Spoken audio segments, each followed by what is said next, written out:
Guys. Kuna huu msemo ambao unasema fashion is the armor to survive the reality of everyday life. Na kuna mahali ambapo kauli hii iliyodhihirika zaidi kwenye Met Gala 2026. Hafla iliyogeuza jiji la New York kuwa kitovu cha mitindo duniani.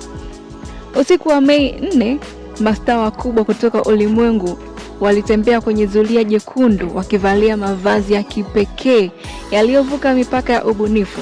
Kuanzia waimbaji, waigizaji hadi wabunifu wa mitindo.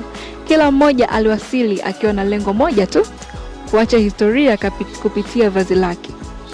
Mwaka huu Met Gala ilifanyika kwa kauli mbiu ya Fashion is Art, ikiwataka wabunifu kuonyesha kuwa mavazi si kuvaa tu, bali ni kazi ya sanaa inayobeba ujumbe na utambulisho.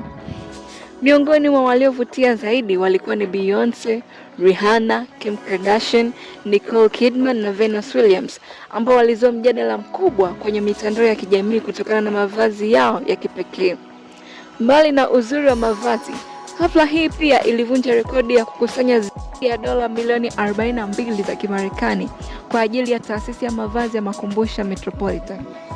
Kwa mara nyingine tena, Met Gala imeonyesha kuwa mitindo si kuhusu nguo pekee, bali ni lugha ya ubunifu, utamaduni na utambulisho inayozungumzia bila maeneo.